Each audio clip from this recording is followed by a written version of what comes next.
And well, first, before I hop in, look, how are we all doing? How is everybody doing?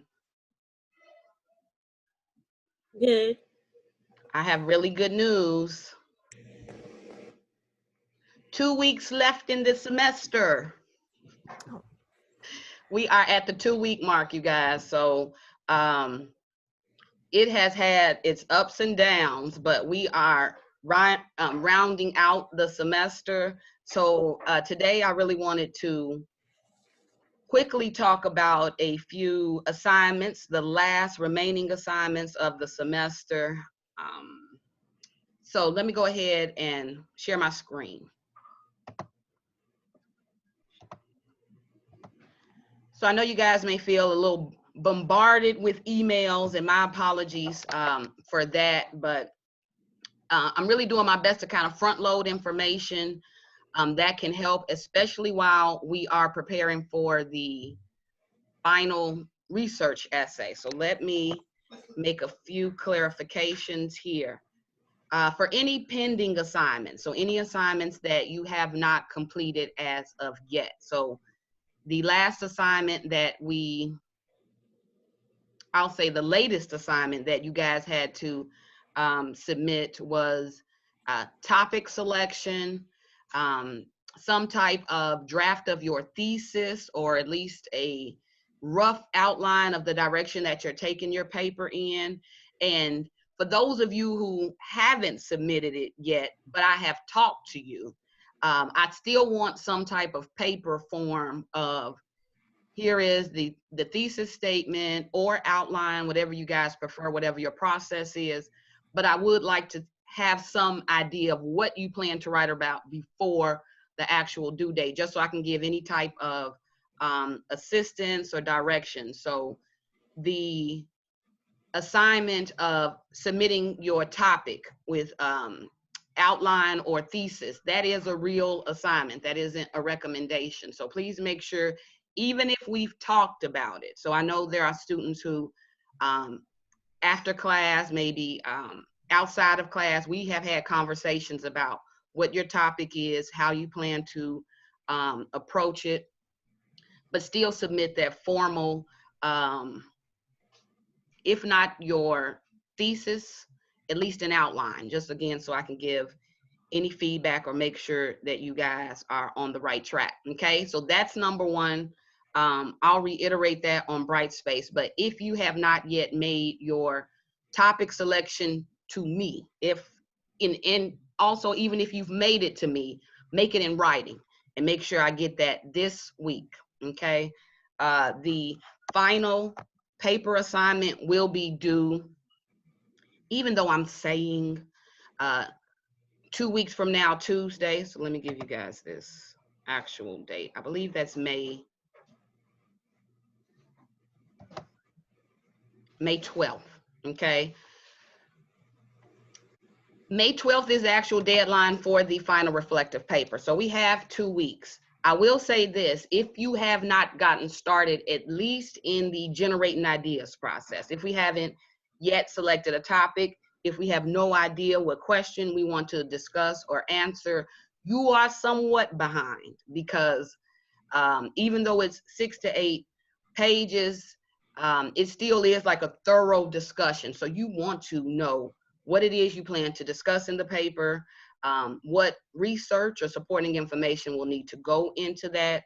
At this point in the semester, you guys know, in terms of our discussion of text, literature, poetry, pretty much what I'm looking for in terms of critical analysis, okay? So there's a couple of things I want to remind you guys of as we are preparing for that final paper. So I sent out a couple of documents last week, and I want to take this time just to show you guys where you can find them on our Brightspace course page. So take you a little bit through content here, and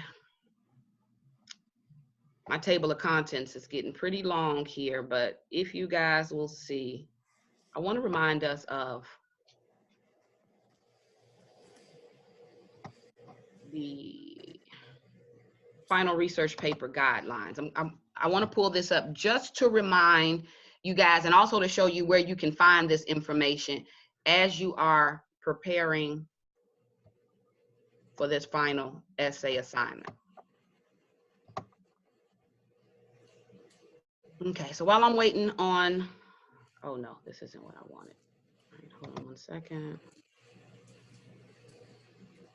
There was a document I previously shared that kind of gave how, gave how writing assignments, essay assignments are scored in this class. So in our discussion as far as preparing for the final essay, we've talked about audience and purpose. I don't know if you guys remember that from our last discussion, but one of the earliest forms of generating ideas is knowing who your audience is, what they're looking for in the paper. So I just want to remind you guys of what it is I'm looking for in this paper. So let's talk quickly about the essay guidelines, and also you guys see where to find this should you need to refer to it on your own. All right. So remember, as you guys in the past have turned in response papers, connection papers, across the board, I generally look for the same thing in your writing, in any type of discussion of literature. You guys will be scored on content. So not so much, well, it is a combination of what you say and how you say it, but your ideas, the ideas that you are presenting in your paper, I am looking for how well you address that idea, construct your paper, support or develop that idea, and put forth an effort to write a good paper. So the majority of your points in the research essay, in any essay, is always content. What ideas, what insight, what perspective are you bringing to the table that is driving your discussion? Okay, so content remains key. And this is why I've kind of been telling you guys, inform yourselves if you feel you don't have enough to say, because I know in earlier the discussion was, well, it may be kind of hard to develop 6 to 8 pages.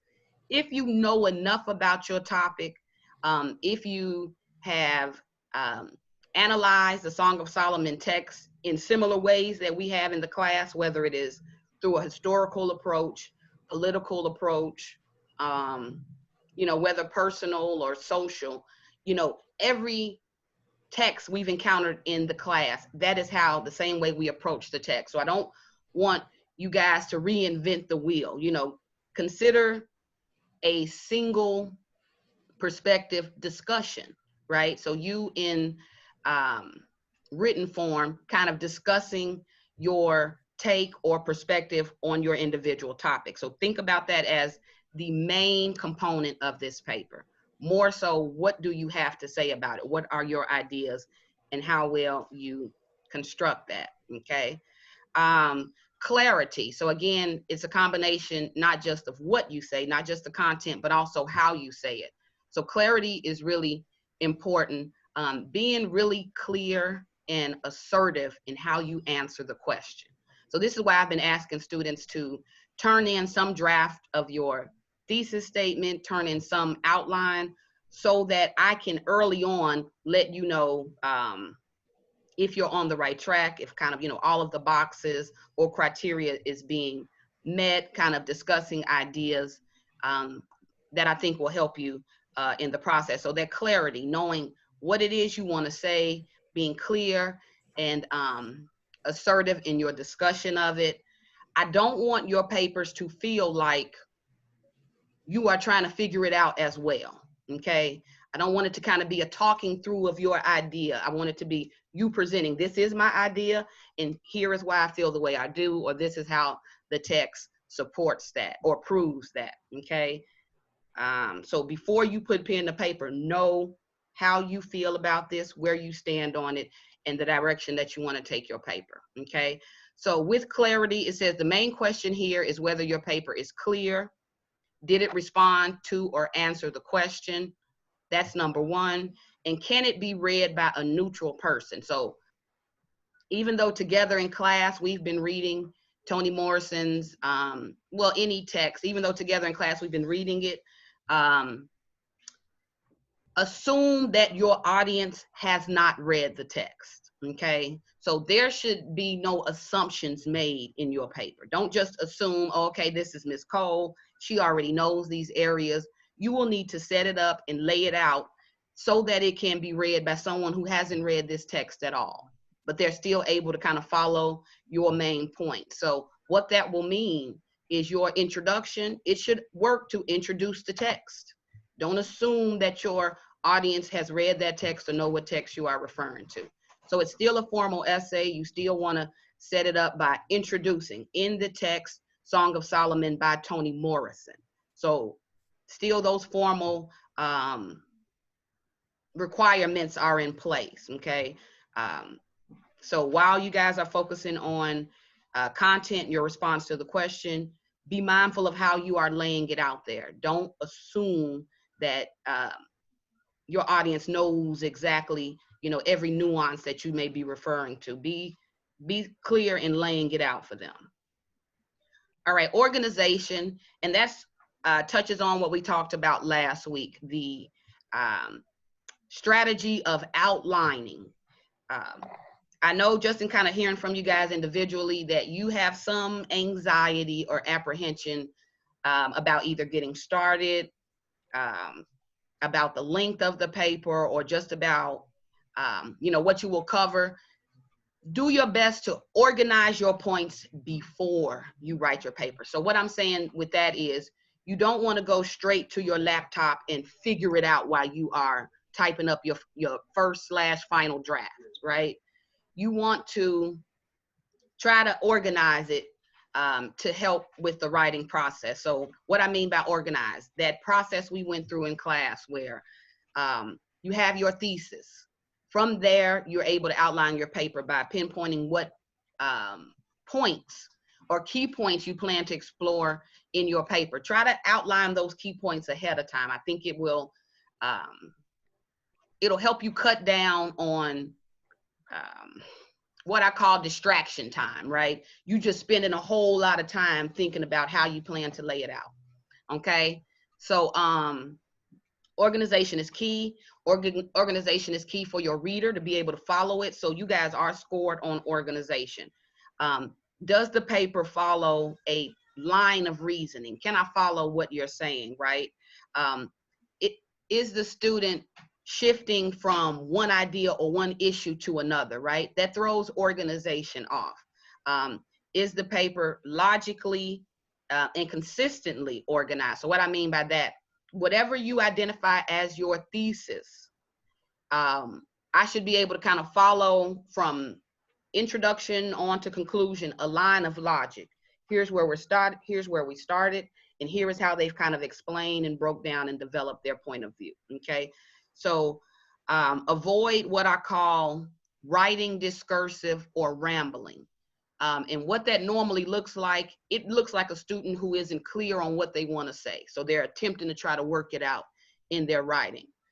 If you worry about that, perhaps try to free write first and then extract from your free write ideas you think may be useful for the paper. But the paper will take some planning and organization, okay? Lastly, style and grammar. You guys can see this is a relatively small part of your grade. I really do my best not to be grammar police, but at the same time, you don't want any grammar errors that could impede on the comprehension process. So if I'm stumbling over, let's say, fragments or subject-verb agreement errors, it could impede on, you know, how your paper is scored, or just pretty much on the overall understanding of your discussion. So if you know, and at this particular point, you know, this is a college level class, if you guys know your areas of weakness, for instance, I know my areas of weakness. Sometimes I overdo punctuation. Sometimes I'm a tad bit too wordy, right? So what I do is I'll get an extra set of eyes on my paper. Just kind of read this and let me know if this is okay, right?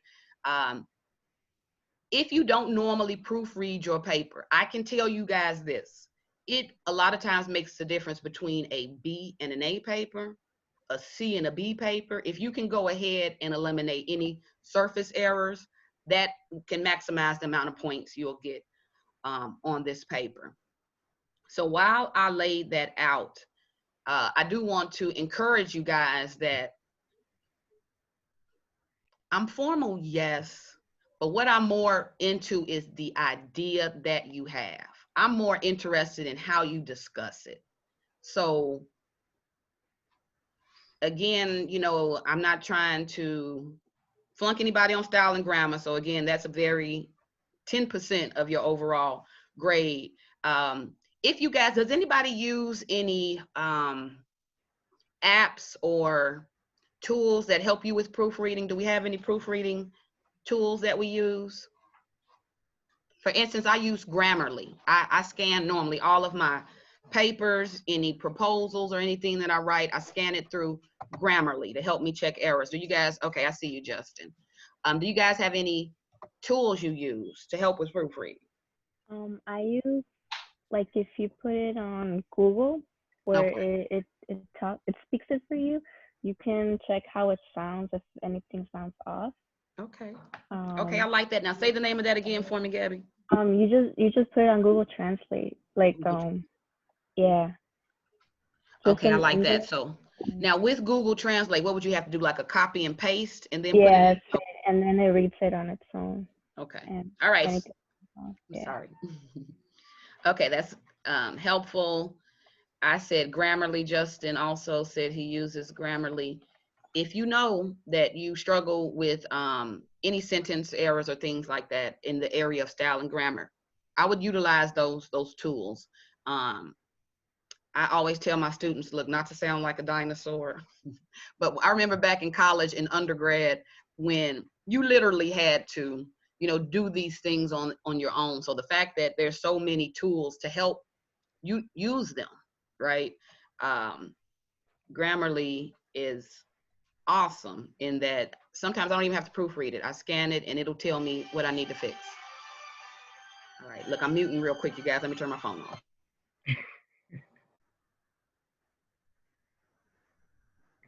All right. So from here, do you guys have any questions on, before I talk a little bit more about the essay, do we have any questions just on this area, on guidelines? Oh, another guideline I want to add. The criteria of research, that is not a recommendation. Like, research is required. So where I'm asking you guys to research, you know, what else has been said on the topic or on your position on the topic, that is normally what will support and develop your idea on it. So your credibility is based in your research. So it shouldn't just be, well, it should be your opinion. I mean, your opinion is center, but what is going to elevate your opinion is the use of research, the calling on credible sources to support or prove your position. So has anybody taken their thesis or the question of their topic and Googled it? Have we done that yet? I did go on Google Scholar to do it, but Okay. what I found was it wasn't exactly answering my question. It was answering something totally different from what I put in there. So I Okay. don't know if I had to reword it or not, Okay. but it was popping up as stuff about Toni Morrison, but it wasn't directly answering that. It only pops up if I do it on regular Google. So Yeah, that's a yeah, find. regular Google isn't my favorite. Let me try to do a quick, and I'm pausing just a moment in the discussion to do a quick run. So where I'm asking you guys to research, let me show you what that'll look like. Hold on really quickly. Let me pull up Google Scholar.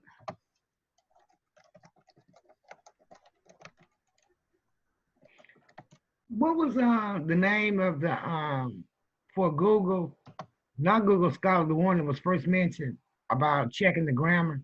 Oh, Grammarly. What Let was me it? put that in the here. I'm about to put that in the chat so you Okay, can. but it was, she said something about Google also. Oh yeah, Google Translate. Google Translate Okay. and Grammarly. Okay, so I'll add that to you guys. I'll add that to Okay, Brightspace. thanks. All right, no worries. Let me pull up Google Scholar.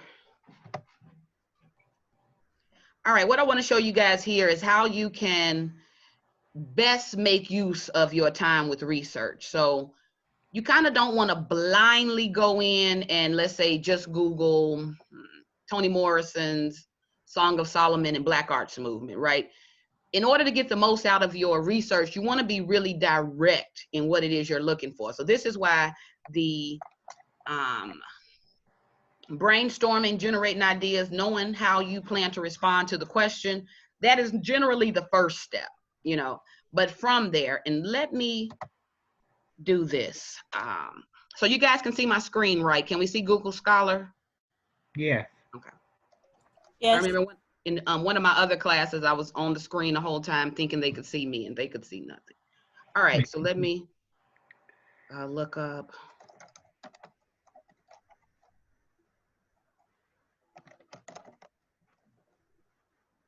I don't know. Well, yeah, that's what I meant to say. I'm sorry.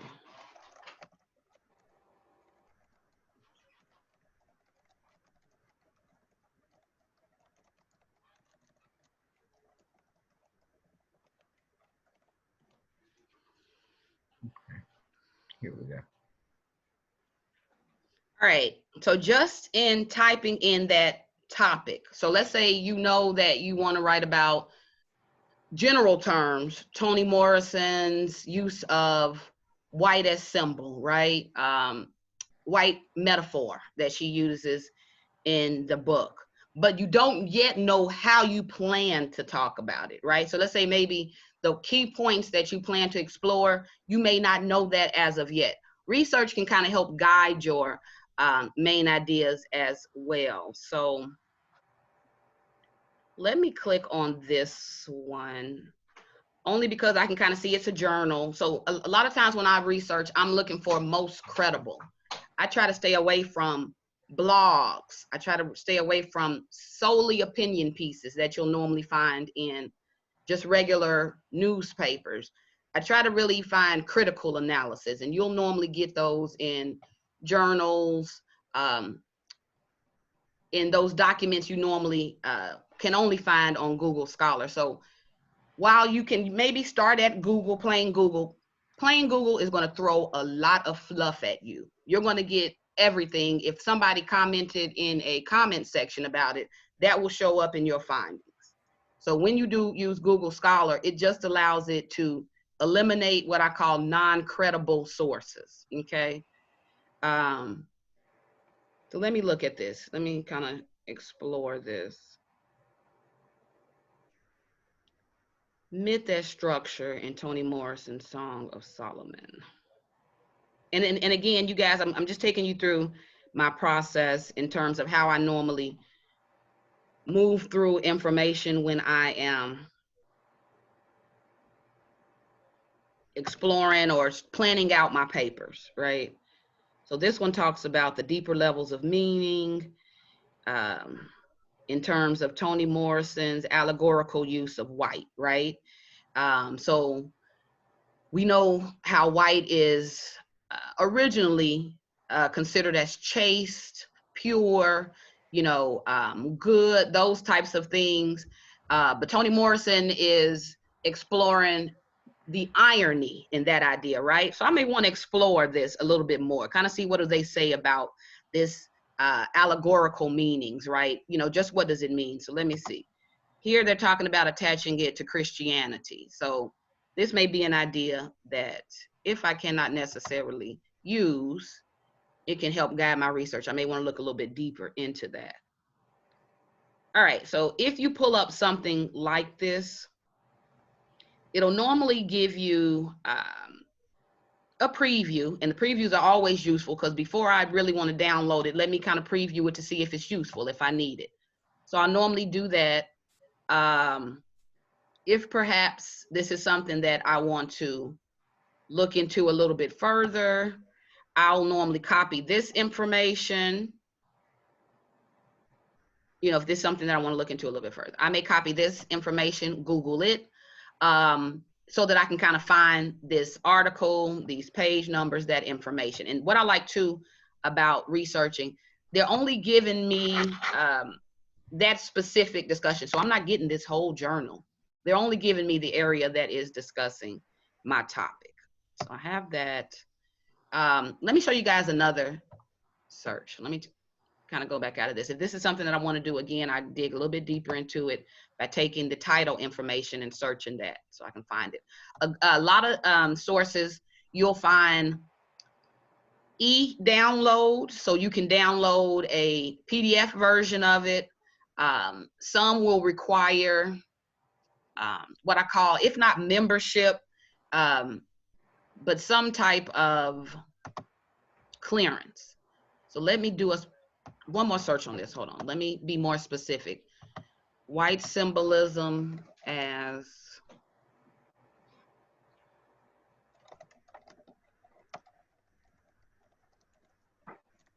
oh, I know how to spell evil, I promise. All right, let's see. All right, so I typed in something else, you guys.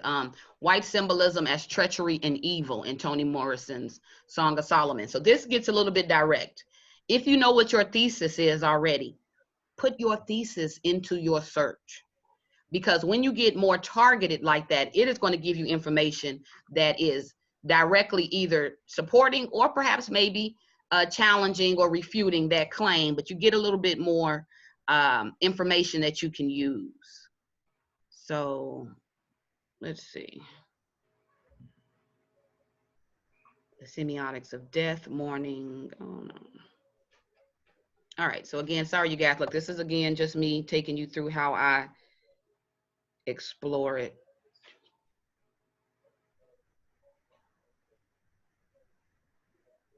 Methodological explication of New Black literacy.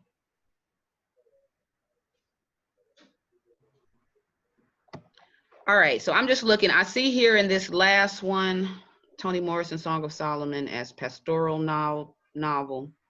So it's kind of talking about the binary oppositions, good and bad, black and white, kind of these metaphors. This one may be one that I would be interested in maybe exploring a little bit further. In my idea that I've added here, treachery and evil, right? If I were saying that white symbolizes treachery and evil in Toni Morrison's Song of Solomon novel, then I would want to search for articles that can support that. And in doing so, I am still aware that my opinion, my perspective, my insight is in the driver's seat. So I'm still, my story, my take is what the essay should be about. I'm only including research to add credibility. The research should not be talking for you. So a lot of times when students write research papers, they rely too heavily on what their sources say. And what it turns into is all of this quoted information, very, very skinny on logic, you know, the logic or reasoning of the author. So we want to be heavy on your logic, your reasoning, and then we just use quotes or evidence to support that. So there is a danger in research I want you to be aware of. You, your opinion, your ideas, it is driving the paper. Do not rely too heavily on the words or views of your evidence, okay? All right, so this is again, look, this is a rough example, but you guys kind of see what I'm saying here in terms of searching. And also I want you to look too at what Google Scholar does in terms of, if you do like this article, maybe I like this article and I want to see more like it. Well, they'll tell you here at the bottom, you guys see where my, you know, mouse is, related articles. So it'll give me articles. If I like this particular topic, how they are approaching it, I can click related articles and I can get even more ideas that can kind of support, you know, my mood, not my mood, look, I saw mood, that support my main idea, right? What it is that I plan to discuss or argue. So you guys kind of see that there. Again, what it will require is that you start with topic selection, some idea of what you want to talk about or cover. Another thing to keep in mind, the paper is going to really, really show what you know. So not to give added pressure, but utilize what you've learned in the class. Try to use that learning, again, to even establish you as credible in this discussion. So with Toni Morrison, what we know about her, she's heavy on the vernacular. So if those are things you're going to talk about in your paper, use that language, vernacular. Use what we've talked about in terms of, what do we talk about? Folklore, tradition, you know, flying African. If you're going to bring in those things, talk about it with language or terms that we've used in the class. If you are going to talk about Toni Morrison's use of symbolism, and definitely how she's using it in an ironic way, use the language irony, like use what you learned in the class to really discuss it. So it's going to rely on you utilizing what you know, what you've learned, and the essay is kind of this illustration of that. Okay, so any moment, I mean, any area where you can make connections to major ideas we've discussed in class. So in talking about Toni Morrison's Song of Solomon, how she talked about the ancestor is a requirement. They're always present. Well, if you're writing about Pilate, make that connection, kind of bring those things in, you know, that you've learned.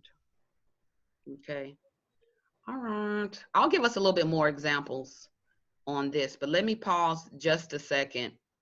Are there any questions? How are we feeling? If you guys were asked to pick a number between 0 and 10, as far as your comfort level with completing this paper, getting started, executing it, where are we? 0 being not comfortable at all, 10 being highly comfortable. So where are we in terms of our confidence, Justin? A -1, huh? Well, now's the time for questions. So let me know, what are you struggling with? What should I address? I have a question, Ms. Cole. Sure. Is there like a max of quotes you want us to pull in from Song of Solomon? Or like, That's a good question. You're really like me, Gabby, in that I'm like, tell me what I need to do so I can do it, right? I just don't want to miss it. I know. But I want you guys to have some creative control. Here's what worries me about throwing out a number of quotes. If I throw out a number, you will give me the minimum. And I know that you will. But still, fair question. Let me think. I can say this. As far as number of quotes, I don't want to itemize the number of quotes, but I will itemize the number of sources. I want you guys to do your best to incorporate at least 3 sources. So there needs to be some citation, some support coming from, some reliance upon 3 sources in the development and writing of this essay. So I can say that, but as far as how many quotes, it's really hard to put a number on how many quotes. And also in writing a paper, sometimes people won't quote directly. Sometimes it'll be paraphrasing, you know, or things like that. So I don't even want to push you guys into a corner of quotes only, right?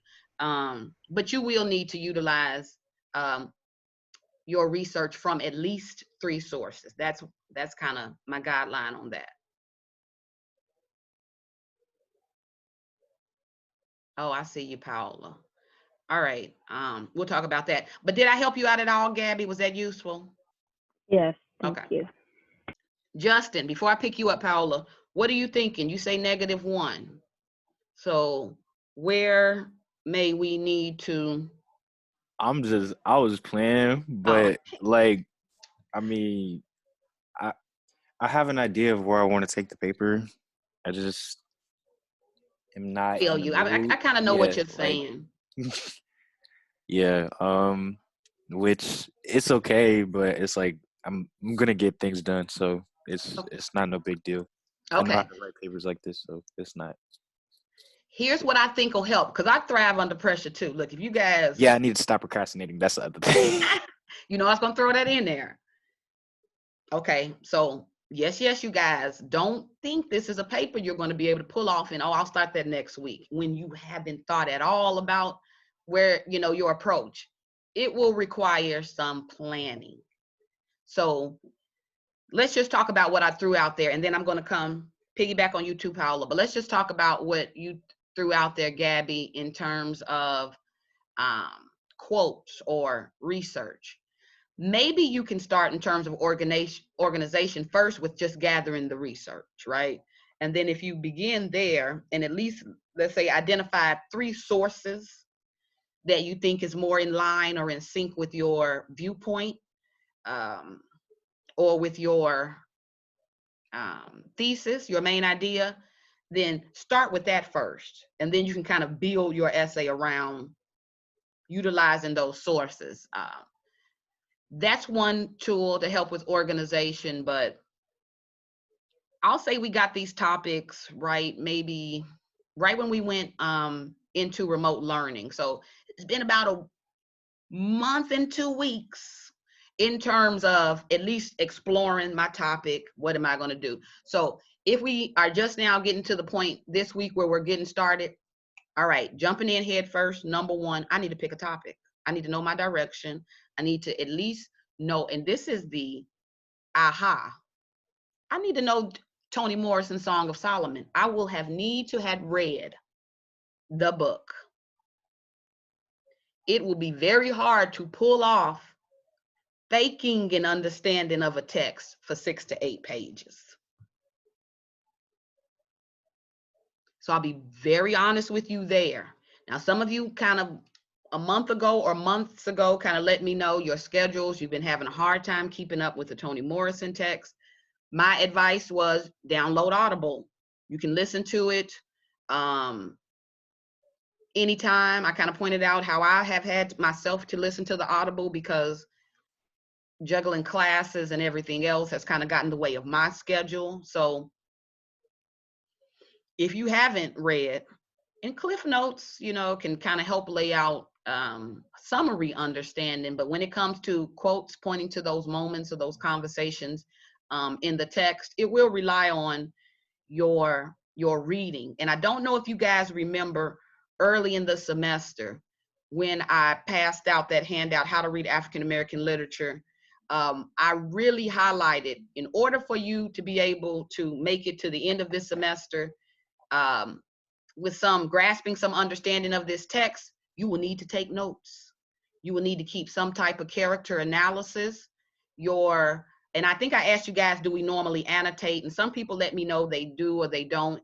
But I said, whatever way works best for you in kind of mapping out or detailing your understanding of the text, we should have some notes that we can flip through to kind of give us some, if not reminders, because we've been kind of reading this over 3 months. So some ideas, you may have lost them. You know, we may have not captured them in real time. But if, as you read it, you made some connection, it hit you in an aha moment, it should be highlighted, it should be underlined, it should be some type of attempt to chronicle, detail your understanding of the text, because this very assignment calls upon your ability to recall and kind of detail what's happening in the text. Okay, so if you haven't, I guess maybe while at the same time mapping out, outlining, really gathering the research on your paper, you also need to kind of identify areas in the text that will help you set up, discuss, support your thesis. So not only will you be using research, but since it's all based on the Song of Solomon, you'll be tying that into the essay as well. So really make sure you guys are reading the guidelines. I want to show you something else really quickly. Oh, Paula had a concern where she stated that she has everything else, the outline. I have my main idea, my reasons, my support. I'm kind of mapping out supporting details, but what if I may fall short of the 6 to 8 pages, right? I have heard, even though I've heard some of you, but I've heard some of you guys talk out 6 to 8 pages in class discussions. So, I mean, like, do you know what I mean? Like, you've had ideas that had someone type those ideas out, that would have been 6 to 8 pages, at least 6. So it's going to really hinge on your discussion of it. So be thorough in your discussion. If you haven't reached 6 pages at minimum in talking about a Toni Morrison novel, you may not have dug deep enough. But I can guarantee you, you have space, opportunity to take it there. You really, and actually I limited it. In past semesters, this is a 10-page paper assignment. It's always been 10 pages. I've kind of shortened it this semester because the 10 pages was kicking their butts. So I shortened it to 6 to 8. So at a minimum of 6, we've saved 4 pages of what I normally do. So I think we can get to 6, you guys. I'm telling you, don't be too focused on page count. Focus more so on developing those ideas. And I am telling you, you will come up with at least 6 pages. So Well, I have no worries at all about the 6 to 8 page. What were you going to say, Paula? It's just like because I was working on the paper yesterday and I actually finished the 6 pages. Mm-hmm. It was just a struggle of like, because when I do a lot of writing, I'm usually kind of straightforward and like I know what I'm talking about and all that stuff. By the time I got to like maybe the 5th or 4th page, that's when I started to have trouble, just because I didn't want to add on to stuff where I was going to sound repetitive, which I know it's something that I want to avoid. So then it became down to like bringing in stuff from like the stuff, trying to connect to other stuff that we had already read throughout class, you know, kind of like I'm talking about flight and abandonment and all that stuff. Okay. So I had to bring in like the genre of the book and to kind of develop on that and how it's related to other stuff. It was just a matter of trying to further develop it, I guess, but it was a little hard. That makes perfect sense. I definitely understand that. Sometimes if given a page count, students will give fillers, you know, to try to meet it. So I understand your concern. You don't want it to be filled with just fluff. You know, you normally, like you say, get straight to the point. But I like your idea where you stated you started exploring other ideas or things that have been discussed in the class, or looked at ways of exploring it that way.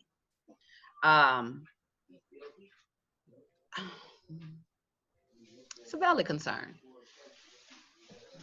And I'm just trying to think of the best way to help. I mean, that's what I'm kind of pausing about, is beyond the solution you laid out and kind of really tying in learning from the class. I don't really know what to add beyond that. Oh, you know what? You know what you could do beyond that? If you have, let's say, okay, you were direct, you made your point, you have kind of laid out reasoning, a logic that supports it. Maybe if you haven't tied in any personal connection, or if not connection again to what you've learned in the class, then perhaps even connection. Hold on, sorry, look, I gotta shush the group.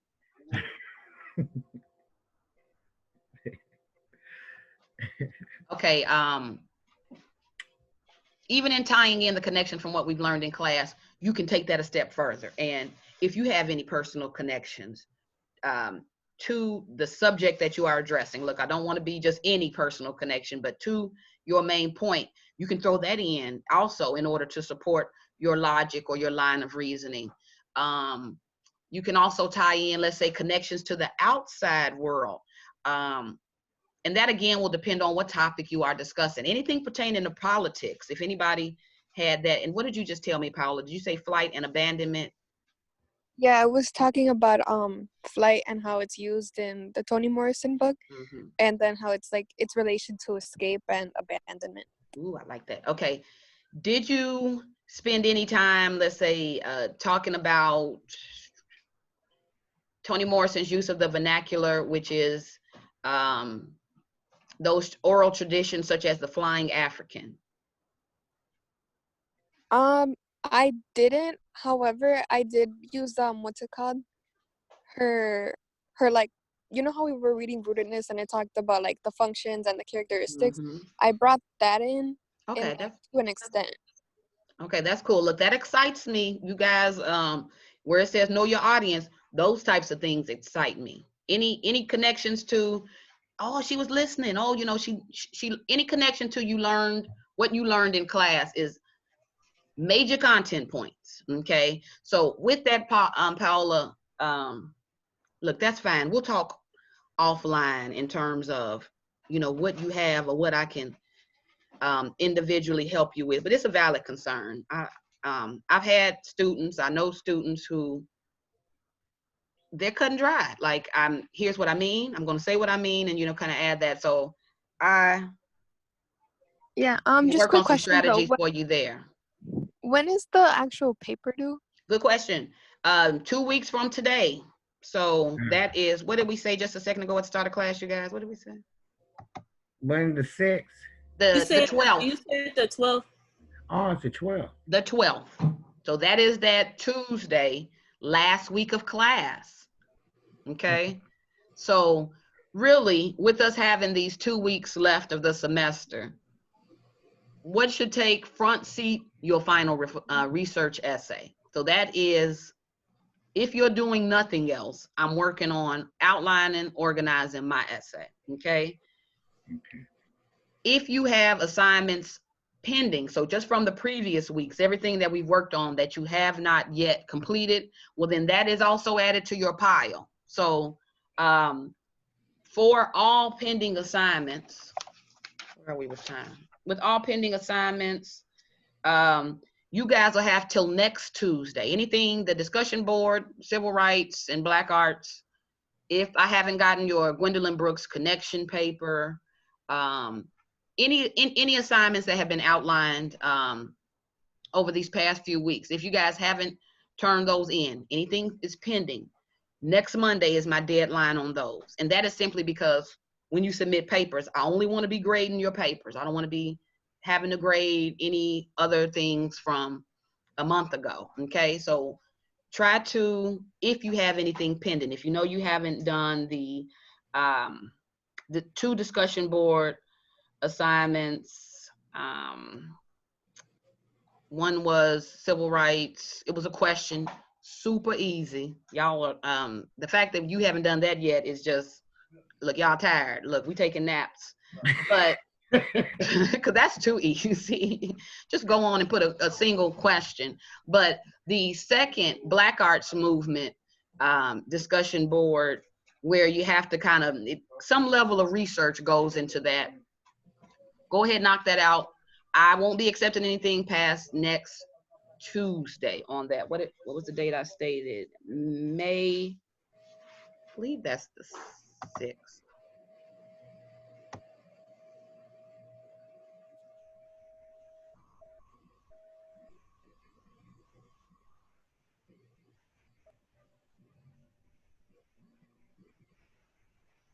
All right, I'm sorry, you guys. I am trying to look at my calendar when I can just ask somebody. What is next Tuesday? The 5th, May 5th. And I'll post this on Brightspace. All right, paper is May 12th. Last day to get any pending assignments in, the 5th. Okay, so we'll throw that out. All right. Oh, one more thing I want to show you guys. Before I move on from the paper. Did you guys get a chance to see the resources I put on Brightspace with the outline? This isn't what I meant to go to. With the outline for the research paper, I also gave kind of like a breakdown of what you should be doing with the literary analysis research paper. Have you guys had a chance to review that? Yes. Yes. Okay, good. Okay, good. Do you guys think that that's helpful or useful? Yes. Okay. It was very helpful. Okay, good. All right. So with that, we still, even though we have, I'm sorry, Anaya, go ahead.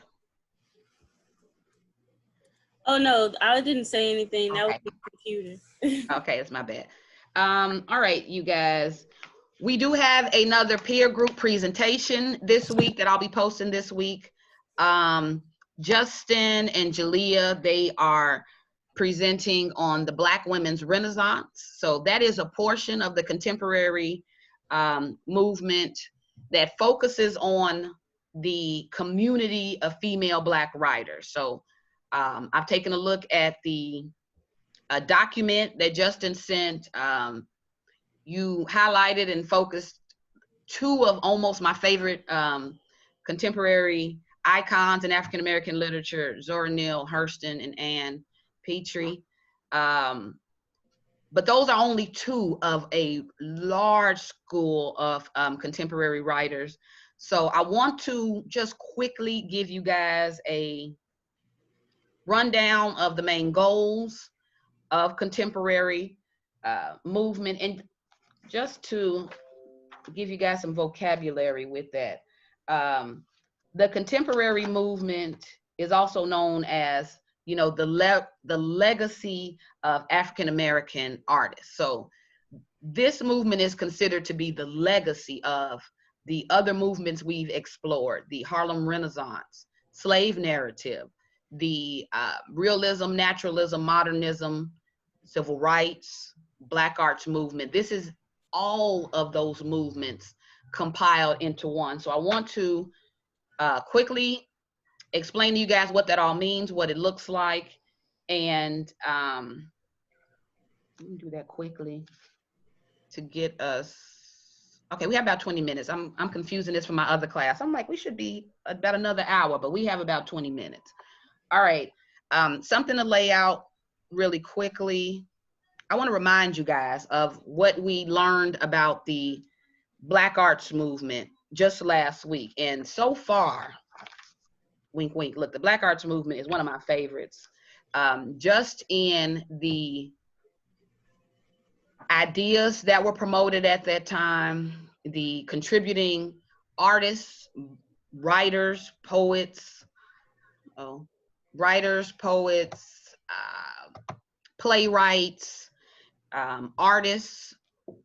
Most of my favorite contributors came from that Black arts movement. But I want to show you guys how shifts or breakdowns in the Black arts movement produce the contemporary movement. So I'm going to attempt to pull up just a blank screen to operate as my whiteboard. I don't know if you guys remember, but look, you know how I used to hang on to that whiteboard.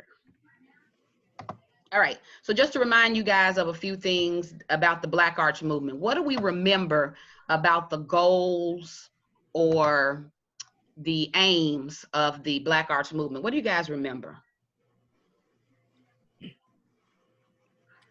What was the question? What was the goals or the aim of the Black Power movement? What do you guys remember about that discussion that we had last week?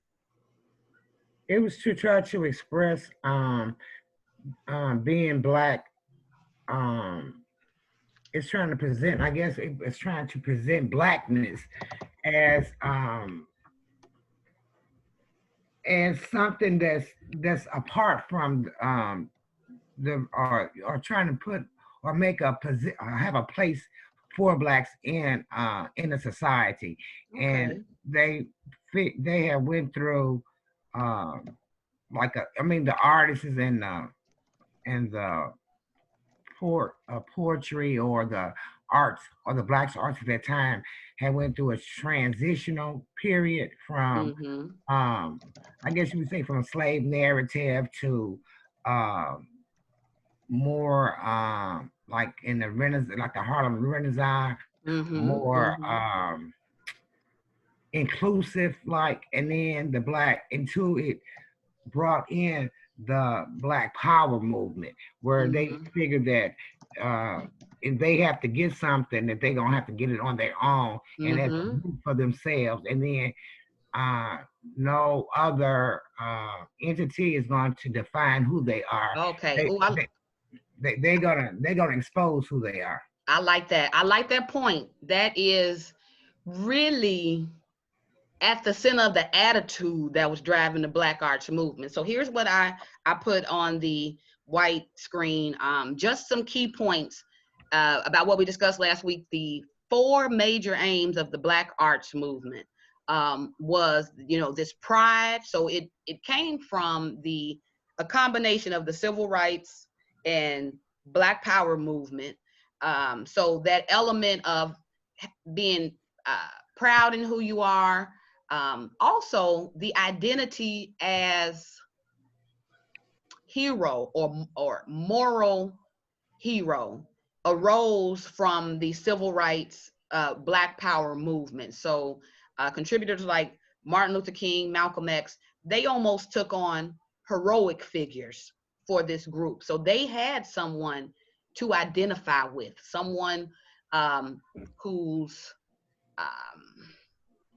principles that they wanted to further. So it was rooted in this pride of, who we are, kind of eliminating that shame of how the African American was viewed.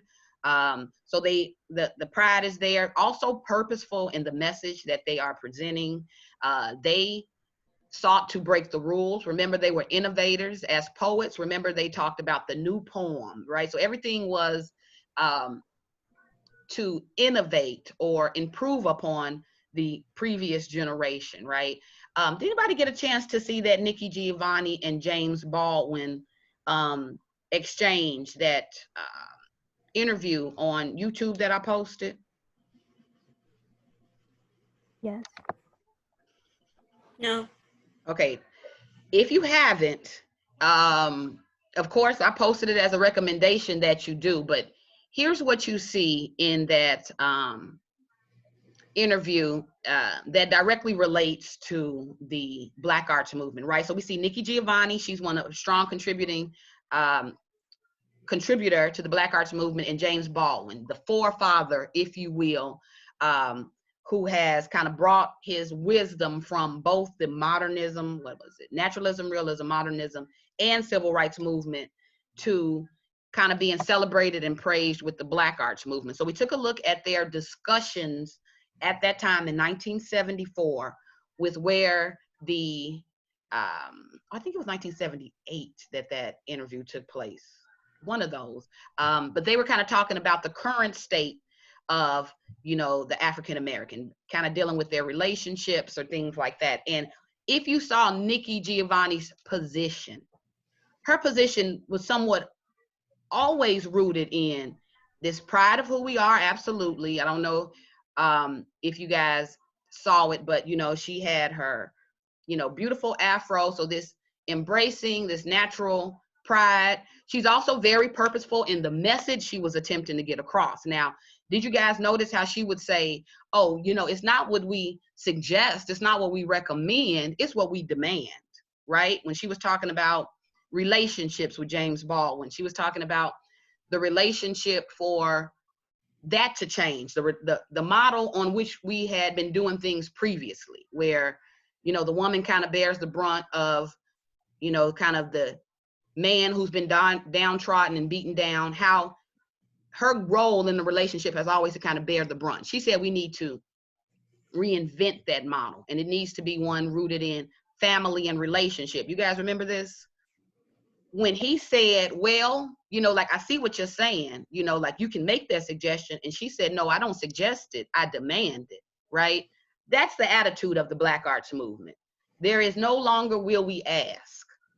It is demand, and in one way or another, we will, kind of carve out our own path. Okay, so we see that charged.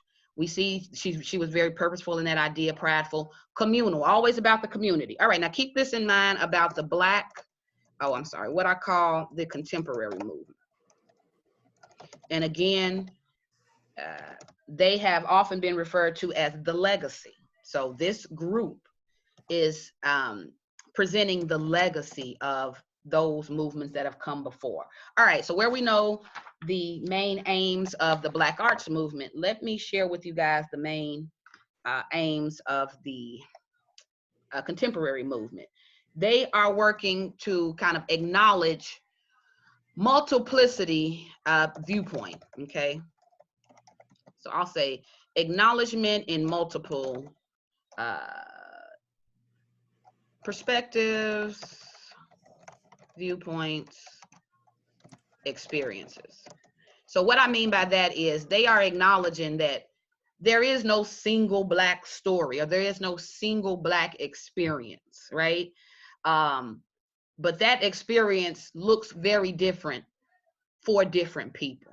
So a lot of the literature we got from the early movements really centered around the Northern perspective, what was going on in Harlem and New York, yes?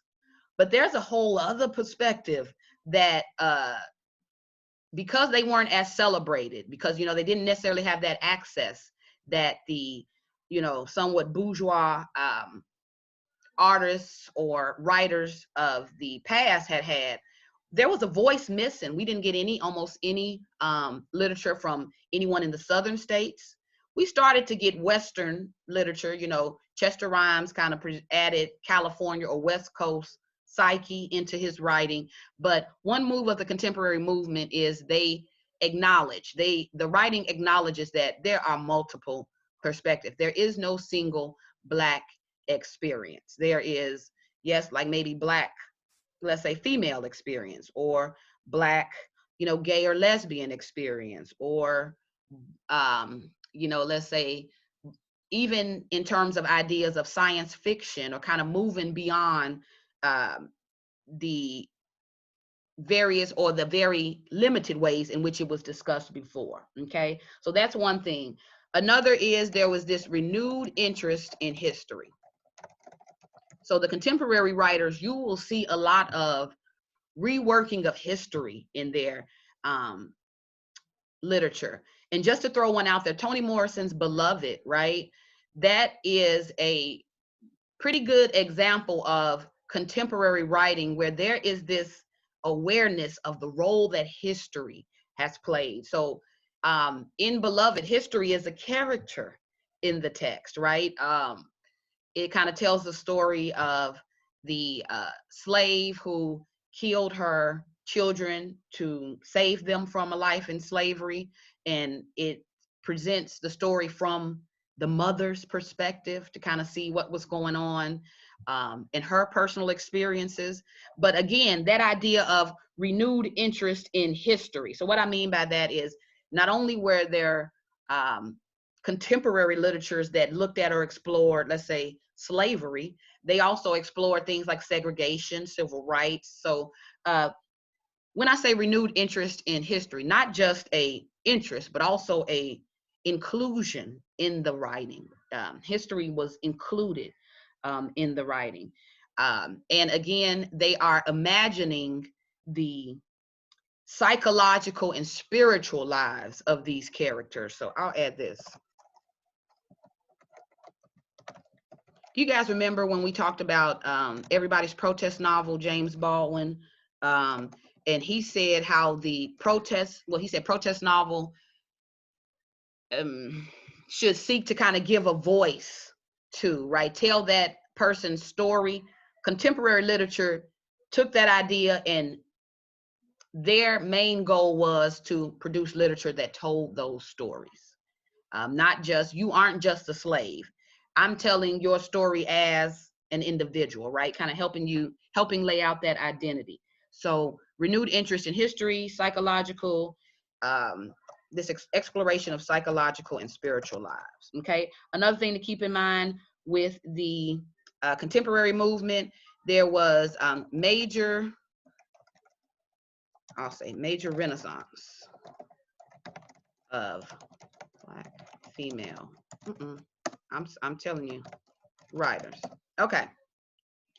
So again, just to kind of promote the peer group presentation that I'll be posting this week, the presentation that Justin and Jalea completed, it goes a little bit into detail about the major female writers that came out of this movement. Even though we hear a lot about Toni Morrison and Alice Walker, there were, I want to say, scores mean hundreds. There were a boom in women writers, women kind of sharing their experiences, and especially in them getting published. So one key contributor of that movement is Toni Morrison. Before she published her first book in 1977, she was an editor at Random House. So they put her in kind of in charge of publishing work for up and coming Black writers. So she was, if you will, the godmother. She ushered in a lot of authors during this time who I believe, had it not been for a Black female editor, I think a lot of this information wouldn't have been published. It may possibly not have been shared. So just to kind of throw out a few of the, Black female writers who emerged from this time, we have, of course, Alice Walker. We have Lucille Clifton. We have, of course, Toni Morrison. Even though Zora Neale Hurston is more so Harlem Renaissance, there was a rebirth of her during contemporary literature. And a lot of her writings that was based in that time, the 1920s, 30s, and 40s, it was republished in the 80s and 90s. So she got that wider readership through the contemporary writers. So Zora Neale Hurston, Ntozake Shange, if I'm saying that right, I'm country. So there's so many more. I'm drawing a blank really, but this was the time for women. The contemporary movement was a springboard for women writers, especially in the past with Black arts, where in the Black arts movement, it was heavily influenced by sexism and nationalism. So even though Black women were a part of the Black Power movement, Black Panther, all of those movements, we saw them visibly, they did not always, their voices were not always valued in the way that a man's voice was valued, right? They were still somewhat relegated to a role, a background role. And the contemporary movement kind of sees this major emergence of female writing, those voices. And again, of course, the innovation in that. We had Black female writers producing science fiction. We had Black female writers producing plays and, other artistic elements of Black art. So that's a major form. Another is talked about that, Black women writers. I know, a celebration of, let's say, Black culture, vernacular. So you'll see a lot in contemporary writing where they play with the Black vernacular. So they play with those traditions. So the oral tradition, the flying African, right? Toni Morrison isn't the only one to adopt that motif. It shows up in a lot of contemporary writers. The use of language, dramatic language, metaphor, figurative language. We see a really intense display during this time, a effort to really dig deep. We also see what I call the influence of African-American scholarship. A lot of these authors that we talk about, not only were they writers or pioneers, they then took that knowledge and experience and they entered the classrooms. We talk about Sonia Sanchez, we talked about her last week. We've talked about Nikki Giovanni. We've talked about Gwendolyn Brooks, and of course men as well, but a lot of these writers became professors.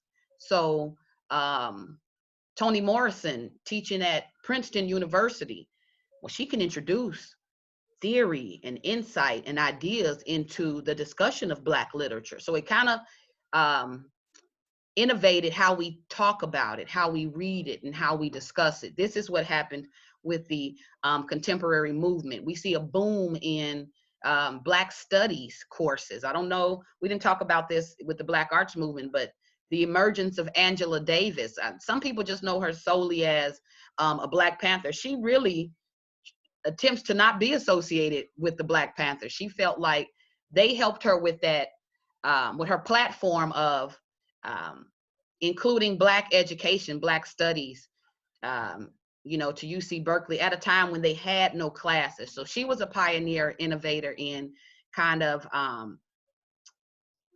increasing the reach of how Black literature is studied, how it is viewed, and the overall scholarship of it. And again, Nikki Giovanni, it was a instructor, Sonia Sanchez. So the greats are teaching classes and kind of producing these minds that kind of then go out and in turn become writers themselves. All right. So this is just kind of what I wanted to show you guys, to be mindful with the changes that have gone on in the class. I cannot tell you how there's a level of disappointment in that so many authors that I wanted to discuss and cover in this class, you know, kind of so many concepts I wanted to get into, but with the move to remote learning and kind of us going to once a week, I've had to cut a lot of instruction down. But there is one more reading that I want to assign that is attached to the contemporary movement. Just a few more minutes. Gail Jones. Has anyone heard of Gail Jones before? Have we ever heard of the writer Gail Jones? No. And when I tell you that it's such a travesty, well, just to kind of give some background too, Gail is kind of a controversial figure. So some of the reason she's kind of gone into obscurity is some choices she's made, but we'll talk about that really briefly. One of the writers that Toni Morrison helped to usher in, somewhat seen as her mentee, Gail Jones. She was a fairly unsung writer until recently. You know, she's kind of gotten back into the canon through scholarship, through discussions of African-American literature. But Gail Jones is a writer that, since I know we don't know about, I want you guys to be introduced to Gail Jones. So for reading, and I know you guys are like, Ms. Cole, we got enough to do. This isn't that bad. In your textbooks on page 1297 is an excerpt from Gail Jones' text, Corregidora, okay? And that particular title in itself is loaded, but you know, just to kind of give you guys an idea of what you're jumping into. It is a study on contemporary literature in that it highlights and pinpoints all of these areas. In this text, there is a emphasis on perspective, viewpoint, and experience. This is a story of a young woman who is kind of dealing with the trauma of, you know, domestic violence within a relationship. Now that's surface. That's kind of the surface situation. Also, what is at the heart of her issues or problem is kind of the weight of family history, family pain. So that ties in the renewed interest in history. See that the psychological effect of slavery, its impact on not just the ancestors, but how it then impacts the, you know, descendant, right? So the excerpt I want you guys to read for homework, 1297, Gail Jones, is a case study in contemporary literature. She talks about almost the maddening effect of her mother being the whore of the master. So there is a shame that has kind of been passed down generation to generation in this story that the main character is dealing with. So it's really dope to kind of see the layers in such a short story, but I see every element of contemporary literature, its main goals laid out in this. Definitely celebration of Black culture. We're talking about the oral tradition here. How those stories passed down has harmed this particular young woman. So just to kind of throw, again, some salaciousness into it, because I know in order to get you guys interested to read, I like a little drama.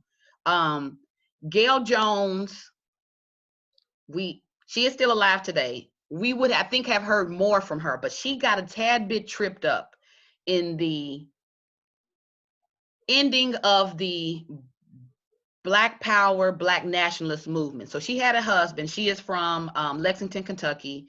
She highly intelligent, which you guys see when we've been learning about these authors. They all have had some level of brilliance that you can see from their childhood, right? Remember we talked about Gwendolyn Brooks, even James Baldwin. When you look at these stories, you'll see at an early age, this person was either producing writing or poetry. Gail Jones, the exact same. In her writing, she got taken under the wing of Toni Morrison. Toni Morrison became her editor, closest confidant, would kind of talk her through her writing. Well, Gail Jones married a gentleman who was related to the Black nationalist movement. So her husband was somewhat volatile. So he would, in the news, get negative press that would take away from the work that she was presenting. So she went into obscurity mainly because I believe her husband robbed a bank. I think he robbed a bank or a credit union. And I mean, at gunpoint, armed robbery. And after that, him and his wife, Gail Jones, they went on the run. So they were fugitives from the law. So all of the media coverage, all that was pretty much said about her moving forward was in relation to her husband and this armed robbery and them kind of being fugitives. That was all that was pretty much left of her legacy. So I kind of want to unbury Gail Jones just a tad. Read a little bit if you can. I know some of you have been opting out of reading or may feel like too much reading is taking place. Keep in mind, this is a literature course. So reading is involved, okay? But what I want you guys to do in your reading of this, I'll say,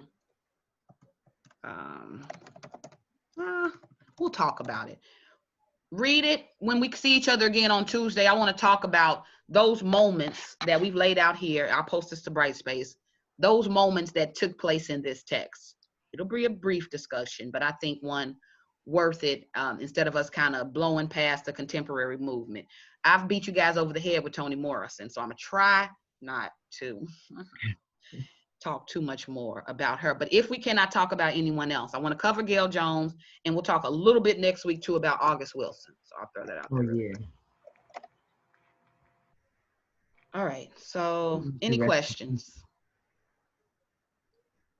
You guys, can you believe I'm right at the 12:45 mark? I'm super proud of myself. Are there any questions? I know you guys are scared because you're like, it's going to throw another 30 minutes on. If you have any questions, you guys know, email me or send me anything. But are we clear on, and let me put this here since I have the board up in front of you. Are we clear on what assignments are coming down the pipeline? So we know final essay. We know to work on that due May 12th. Okay, you guys have plethora of resources to help you. Ooh, let me add this to it. At least 3 sources required. Okay, keep that in mind. Another thing, the reading. Oh, I'll be posting the peer group presentation. I want you guys just to review this only. And I will attach a weekly question for next week attached to this presentation. So I'll say review this only. We'll discuss in class. And I'll say my post for this is pending. So I haven't uploaded it yet, but I'll be doing that right after class. We have that. And then of course, this reading of Gail Jones. In your reading, just consider what we've discussed with these 5 main trends that take place within the contemporary movement.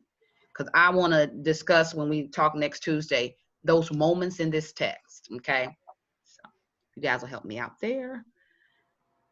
All right, so does this look good? Are we clear here?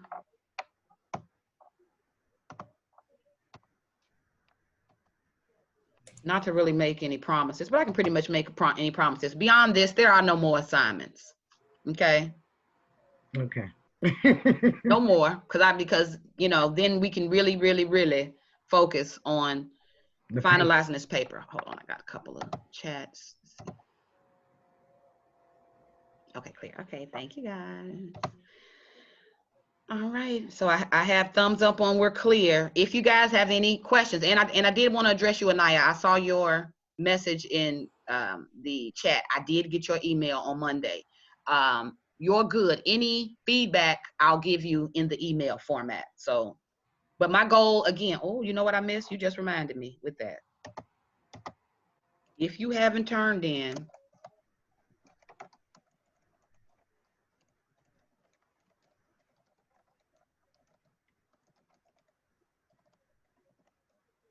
please do so. And this is mainly for those students who I haven't heard from at all. So because a couple of you, I want to say maybe 4 or 5 of you, we've talked, we've emailed, we've been on the phone. I know to a level what topic you're going to write on or your direction. So for those students who we've talked about thesis, does it sound good? Is this a good direction? If you have got the okay from me, you're good. If you've had no contact with me whatsoever about your topic or the direction of your paper, you need to send me something this week. Okay. So I'm sorry, go ahead, Anaya.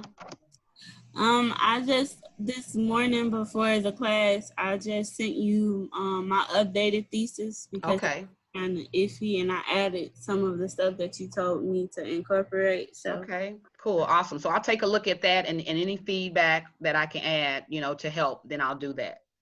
But use me as a resource, you guys. I like like Anaya, Paola, Gabby, Gabrielle, Ethel. With Ethel, I know your overall direction. I may not know yet how you plan to discuss it, Ethel, but I know your topic. I've heard from them in terms of if they don't know what to do, then they're reaching out. If you feel stuck, reach out, you guys. I will do my best to help. Okay.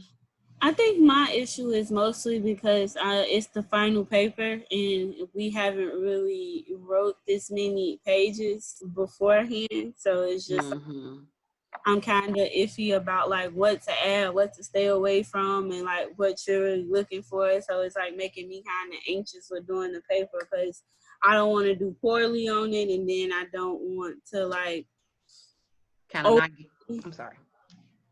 It's fine. No, I was gonna say you don't kind of want to feel like you didn't meet the guidelines of the assignment. So yeah, you kind of looking for that balance. So far, what I've seen, you are on track. Even your explanation of ideas is in line with what I want you to do in this paper. So I'll just point back to consider how we always discuss things in class, right? This kind of really digging deeper than just a surface analysis. And we have had practice with the response paper and with the connection paper. Now, the practice of maybe doing a 5-page or, the amount of number of pages for this is that still the process, the literary analysis process, that process. So yeah, like that knowledge is there. You know what your audience is looking for because we've laid that out and have talked about that for a while. So trust what knowledge you do have and try not to focus too much on the confusion because I think you guys don't realize you understand it more than you think you do. You do. Even with the last paper, the Gwendolyn Brooks connection paper, hopefully you guys have looked at my feedback. But in giving my feedback, I gave you tips on what to do. This is what you need to be focusing on in the final paper. So I've kind of used those papers to point you towards what you need to be doing more of. So use the feedback from that. And again, if there are still any areas of grayness, then email me, call me, we can talk it out. And you still grading my paper. Yeah, I graded it. I sent you a comment. So did you check your email? For today?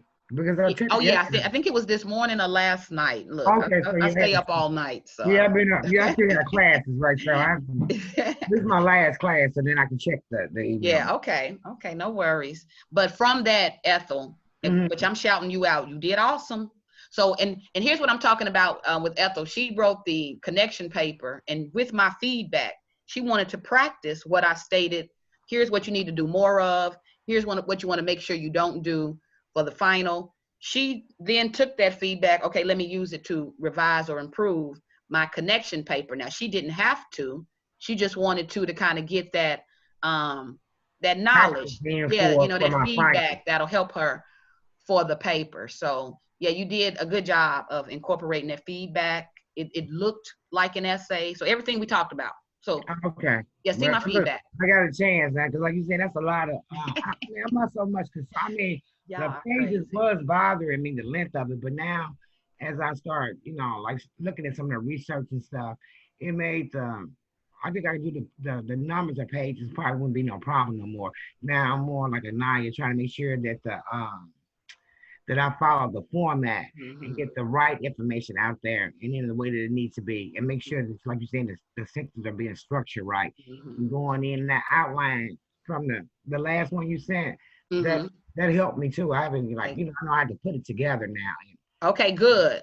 Right. That's good, Ethel. I'm glad about that. And then you said too about the grammar and sentence stuff. With you, leave that till, leave, and not for you, for everyone, leave correctness last. Try not to. Now from the, like you said, like you just said, from that Grammarly. Yeah. From, you said the Google Translate. Yeah. And I'm going to add all of this notes to Brightspace, so you guys will see what we discussed. But yeah. Now with that, because a lot of times when students are writing, the preoccupation with, oh my goodness, you know, that doesn't sound right. Oh, that's an error. Sometimes that impedes on your creative writing, you know, on the writing process. So focus on your ideas. And then later we can look at how is my sentence, you know, is my sentence structured right? You can fix that last step. But first, did I thoroughly answer the question? When you asked, Anaya, I just want to make sure I'm including what I need to include. What definitely should, the main thing I want you to do, answer that question. So whatever question you guys have selected, what was the significance? I saw another topic was, how does Song of Solomon connect to or relate to the Black arts movement? I was like, oh, you know, some of these topics, you guys, are some good topics. Look, no, but I can see how you can take that topic and, you know, produce some pretty insightful, if you've been paying attention along the way, some really insightful, meaningful discussions. So main thing that paper must do, it must answer that question. And clearly, like at the end of it, I shouldn't be like, okay, now what was the answer to the question? Like, it should be very, very clear. Here is my response. Here is the way, or a how, if it's a how question. Here is my how. Here is my outline of discussing, you know, my various, you know, ways I've laid out. So as long as you're answering the question. And I think you guys tend to forget, this is a double-spaced paper. So 6-page double-spaced paper is technically like about a 10-page single-page paper. So the fact that you're double-spacing it is, we're losing up to 50 lines? So either way, look, there are shortcuts along the way. You guys are good, don't worry.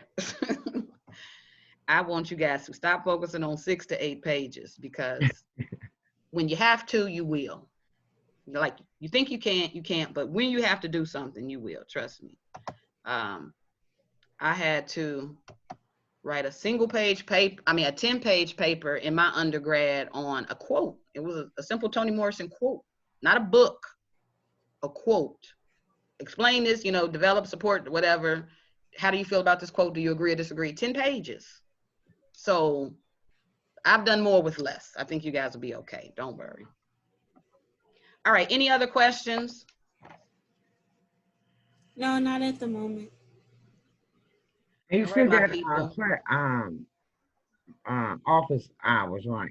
Oh, you know what? That's a good question. My office hours have been anytime people are contacting me. So I don't really have a here's the office hours. Just if you have an issue or a question, contact me. Okay. Okay. And then if I am in class or if I am in a meeting, because they've been meeting me to death, I cannot tell you. My days are filled with meetings when I'm not in class. So if I'm, let's say, occupied for any reason, email. For those of you who email me, I get back pretty quickly in my response. So in one way or another, we can carve out the time. So just email me. Don't worry so much about office hours, because when I've set aside office hours is when I will hear from no one. So normally it's just these emails that I work through. And if I have to call you, then I will. All right, we dragged that out. I feel like calling is more effective because I feel like it'll help more understand. Yeah. So you can get, so absolutely call. Look, I've already talked to Gus about 3 times this morning. So my students are calling me, with questions or clarifications. So don't hesitate. Now, here's the catch with calling.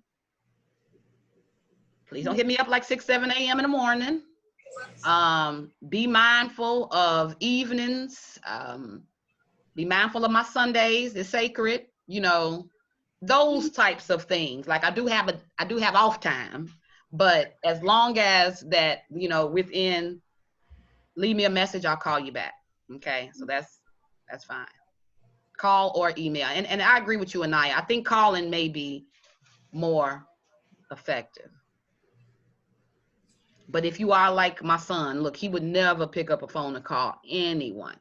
So if you're more of a text person or email, then that's fine. We can work it out that way too. All right, my peoples.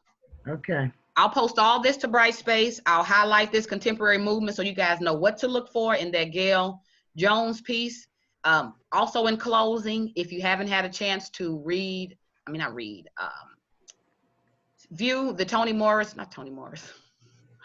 Yes, the end of the day. If you hadn't had a chance to view the Nikki, Giovanni, and James Baldwin YouTube, YouTube is doing all the work for you. So all you have to really do is just view it. But here's what I want you guys to see here, that I talked to Gabrielle about this.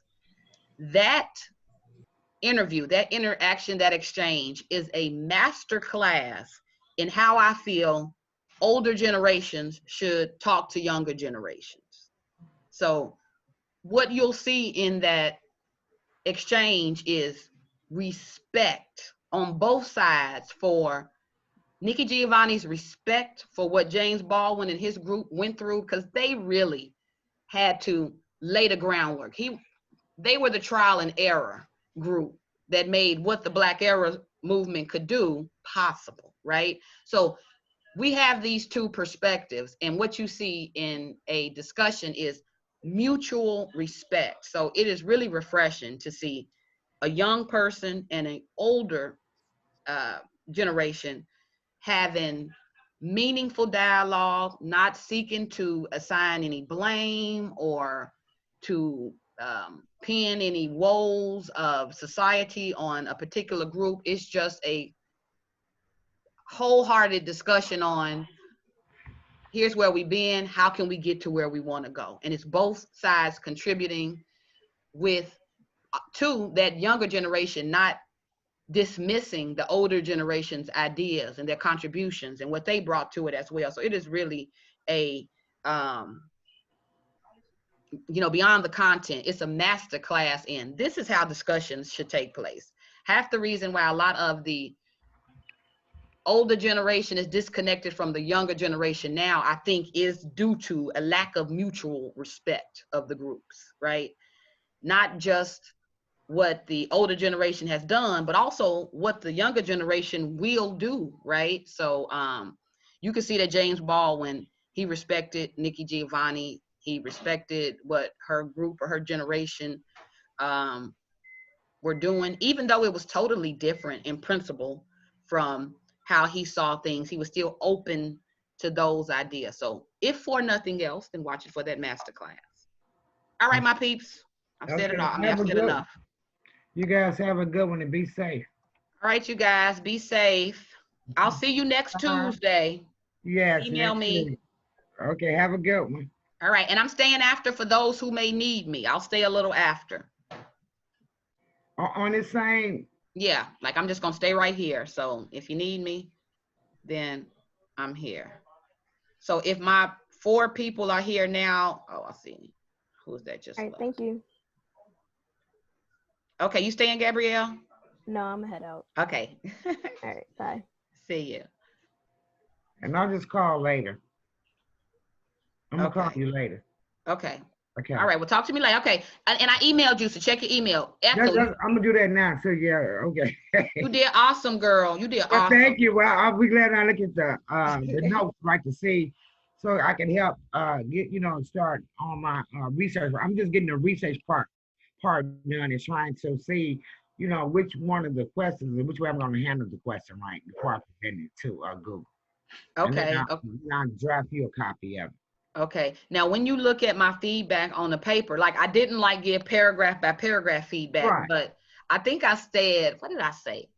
Your formatting, it's essay, that's essay format. So your formatting is there. And I know that's something I pointed out. Your incorporation of quotes with your explanation, you did good with that. Okay. So you know what I mean? Like you would explain your position or how you felt or how you connected, and then you would give me the quote that shows that. You know what I mean? Right. And that's what I kind of like needed in order so that I could build up, because that's what the final is really about too. Right. Is that I got to take what my opinion is, and that's why I keep on going back to what my opinion is, and then find the information to support that. So, and that was just the beginning with we are cool. Okay. Have I at least got it? I mean, because it's better than the first draft for sure. But and to see whether or not that's the way I need to do it, because then now I could go in and find the material or whatever. It's like I'm just trying to see how to set it up to do the supporting of the next paragraphs and whatever. And then if I do well on that, then I know exactly on how to complete the whole paper after that. So that's why I just did so poorly from the connection paper, right? Just didn't know it, but didn't know how to put it together. And then, as you said, it kind of helping me a lot too. Yeah, girl. Yeah. Your audience, know your audience. Yeah. And just probably in regular conversation too. Because I was just thinking about that. A lot of times that'd be the thing about even talking with Blacks, period. That we just like I said, like we Southern or we Northern or we from the West. We don't realize that type of interaction has a lot to do with our mindset. Yeah. Like a Northern Black and a Southern Black or a Western Black, you would think it would be but it is because of their location, what they're learning, and then I'm finding out about how like with the states and stuff. It's like a lot of things have just been remixed. It's like we just getting like a remix of stuff. Like when we think I was just coming along this article where we keep thinking about this pandemic. What is it? Pandemic. You said it right. Pandemic, right? It's a one-time thing, but it actually been happening every 100 years, right? And the last one was the Spanish flu. But in 1918. So you see Now I was looking at the material from that time. Like you can see the signs where from like they had a poem from from the 18th century, and they were talking about people closing their doors and you couldn't come outside and was wearing masks and you read more books and all that. So it just shows us that. And then plus it's ain't bad because the Spanish flu had killed 10 million people. We haven't even reached those type of things, but and I think it has a lot to do with, like I'm saying, between, it's nothing new, right? It's just that we repackage it, like, and I was just been thinking about how words are not as powerful as they used to be, and that's sad. It is sad, because when the president, it just show you the power of the word. When the president of the United States could say, to tell people, period, that you could drink poison, and he gets no reprimand or nobody be so outraged by that, and knowing that it actually happened, like people have actually been to the hospital, and all the poisonous centers have like, you know, overflowing of calls because of this. And just, you know, it's like I just say, at one point in time, he would be president the next